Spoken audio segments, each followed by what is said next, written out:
iba't ibang mga obispo galing pa sa iba't ibang diocese ay patunay na ang buong simbahan ay nagagalak sa araw na ito.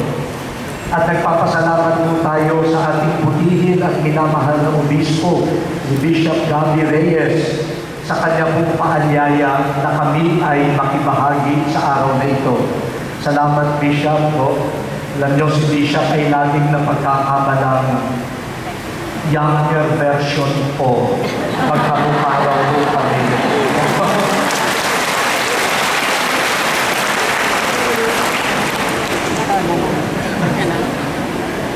Salamat din po kay Bishop Francis de Leon po sa kanya pong pakikisa sa atin. Bagaman sa oras na ito, siya ay isang paa nandito, isang paa nasa ibang diocese. Ito ho ay patunay na talagang kahit saan man tayo, iisang sambayanan ng Diyos. At tayo ay nagpupuri rin sa Diyos sa ika-21 anibersaryo ng pagkapaling ni Monsignor Rigo de Guzman po.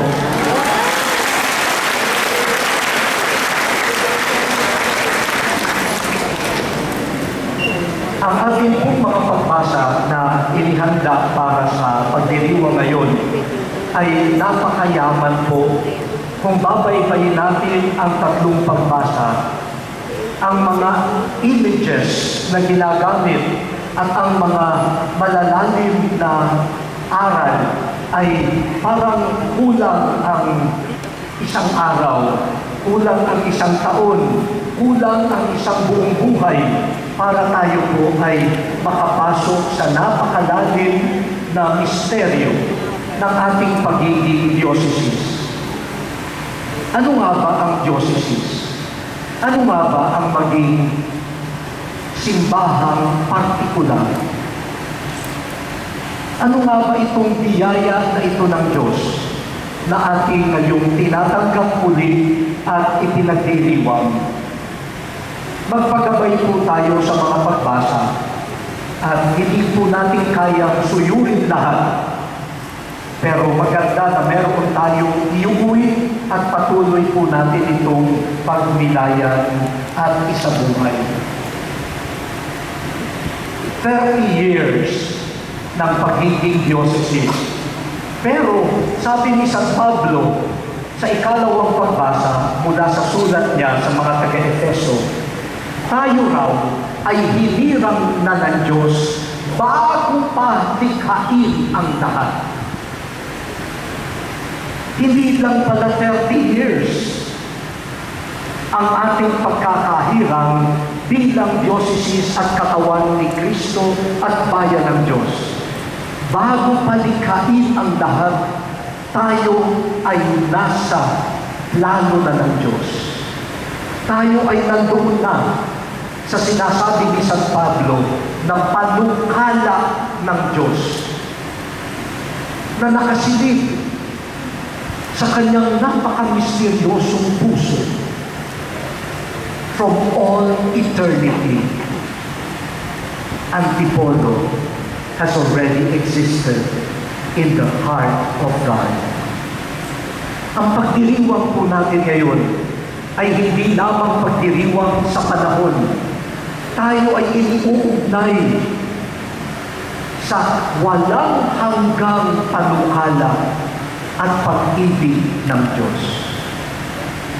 At ano itong panukala ng Diyos na ito? Na tayo ay ipunin.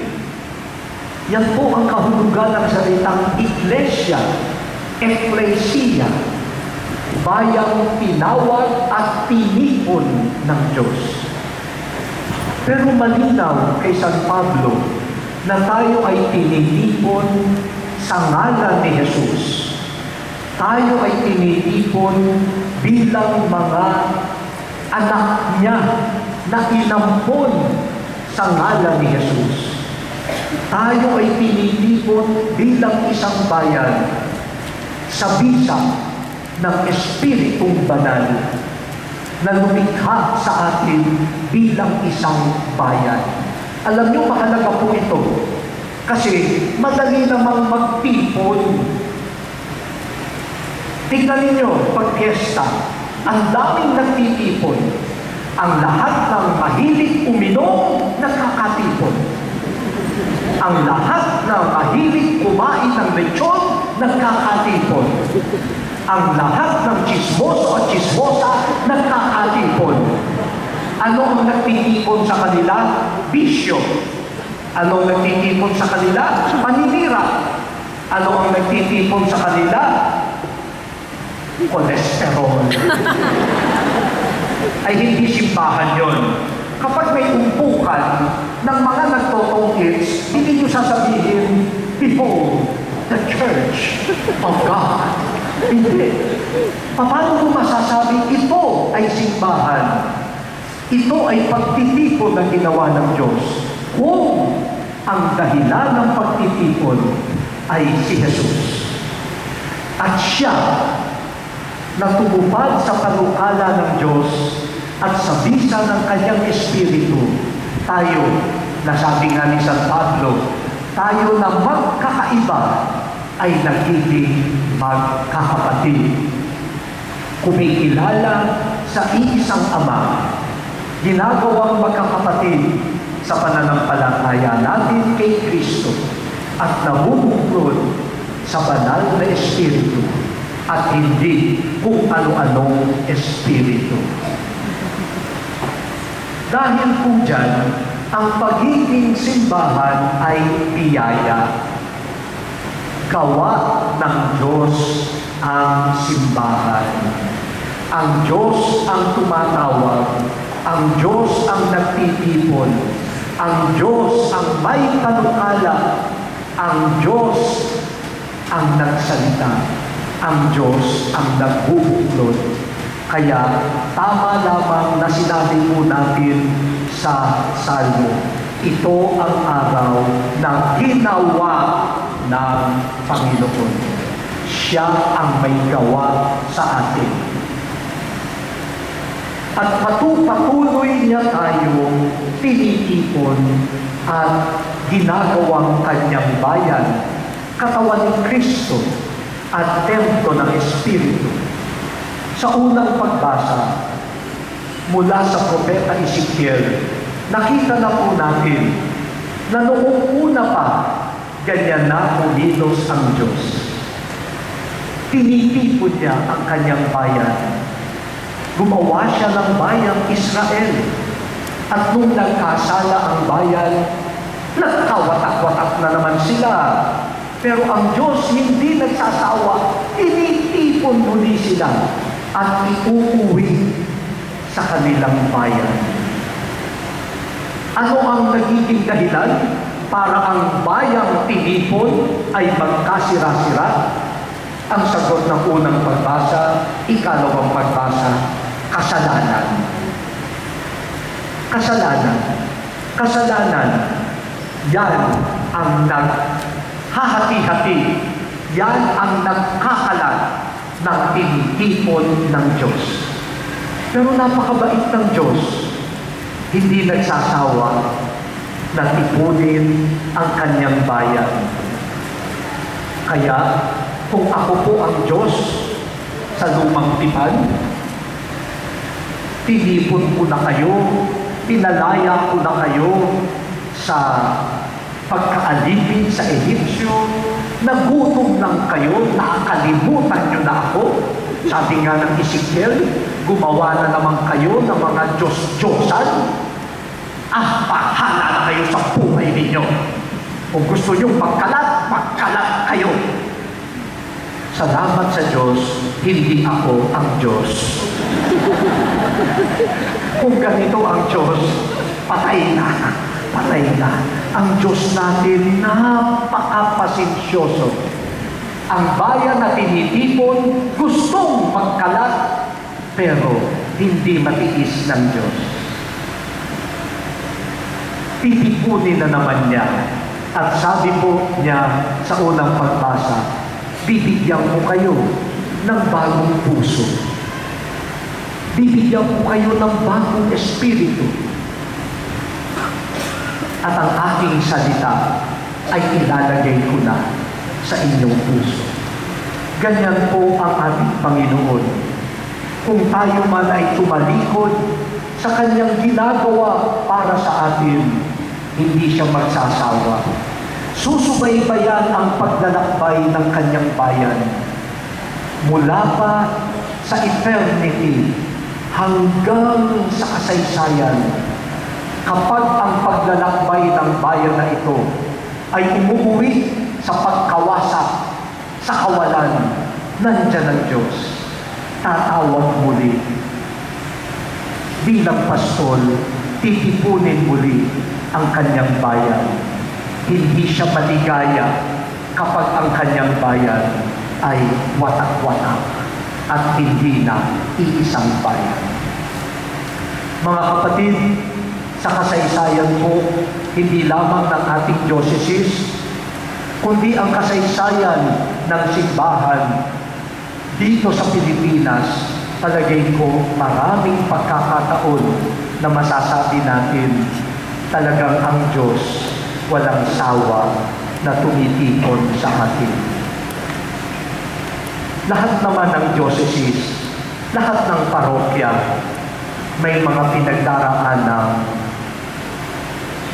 bako-bako na daan. Hindi kumpleto ang ating kasaysayan kung ang mga bahaging yon ay kalilimutan na lamang. Bahagi yon. Subalit mas bahagi ng kasaysayan ay kung papaano ang bayang nanganganib na masira. Ang Diyos nandyan lang pala. At bago pa mahulog sa pangin ng bayan, sasaluhin niya, titipunin muli, at tuloy na naman ang paglalakbay. Salamat sa Diyos, salamat sa Kanya. Hanggang ngayon, buhay ang simbahan at 30 years na ang diocese ng Antipolo. Through the shadows, but most especially through the light.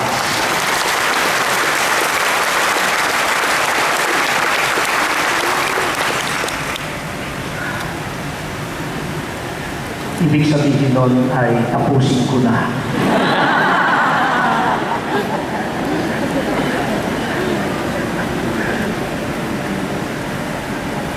Ito pong nasabi ko so far, sana po ay patuloy nating pagnilayan. Lalo na po kayo na bahagi ng diocese na ito. Mas kilala po ninyo ang diocese. Mas alam nyo ang mga pagod at hirap ng mga hinirang ng Diyos. Mga pari, mga religious, mga laiko. Mga naging katuwang niya upang buuin ang sambayanan. Mamangha po kayo. Tumulo ang luha ninyo sa kagandahan ng ginagawa ng Diyos. At kung kailangan ng bagong puso, dahil ang puso minsan ay nababalot ng kasalanan, huwag matakot lumapit sa Kanya. Magbibigay siya ng bagong puso. Ibibigay niya muli ang Kanyang Espiritu.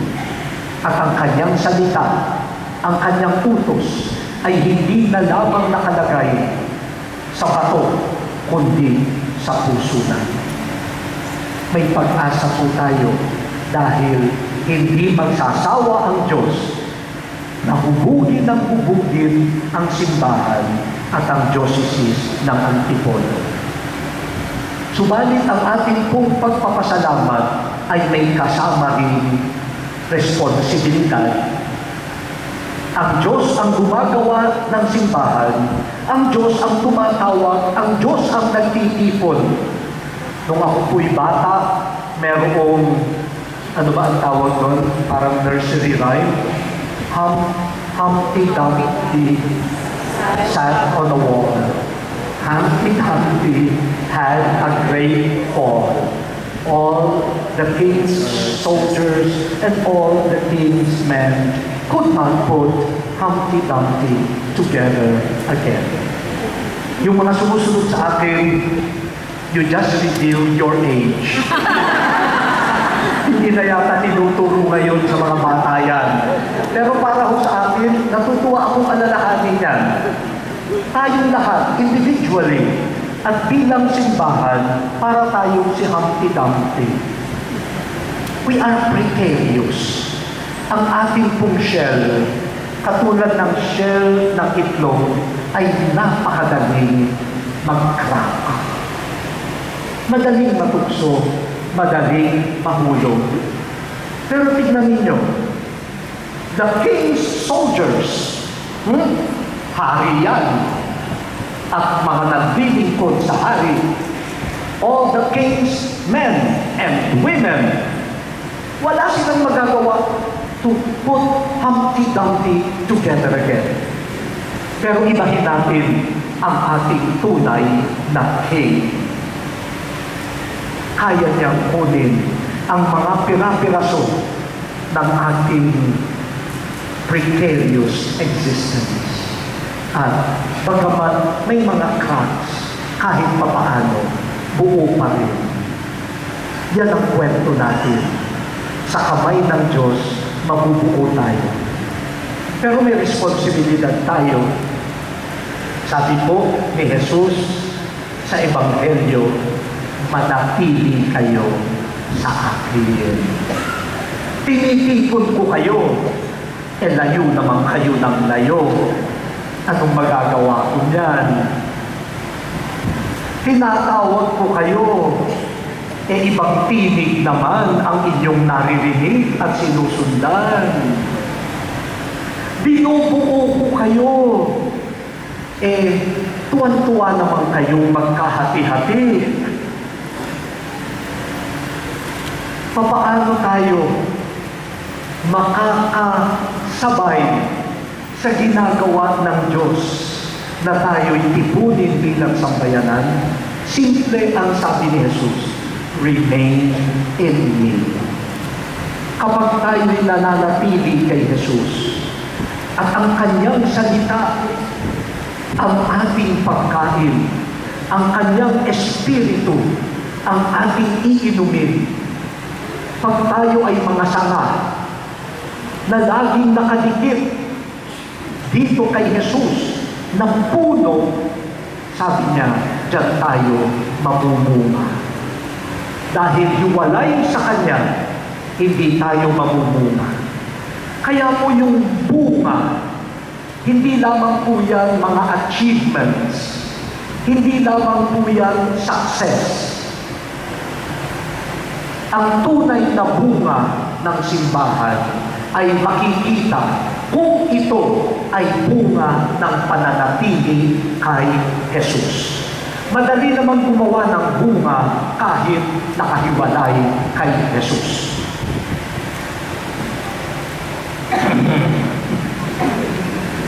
Nako, tignan ninyo.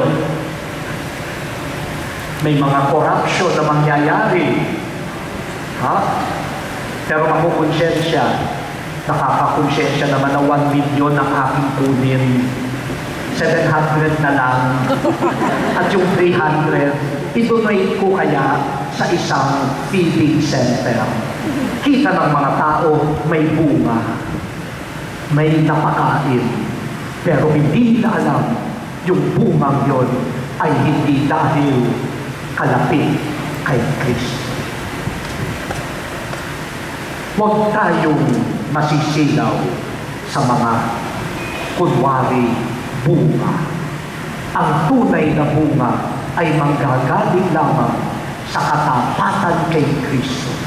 At kalimitan ang bunga ng katapatan kay Kristo, hindi napapansin. Hindi napatalagay sa front pages. Hindi sisikat. Subalit, yan ang tunay na bunga ng pagkahari ng Diyos. Dahil si Kristo na mismo ang nagsabi na ang paghahari ng Diyos ay parang lebadura na nakatago. Ang paghahari ng Diyos ay parang bulo ng mustasa. Mapagpakundaman.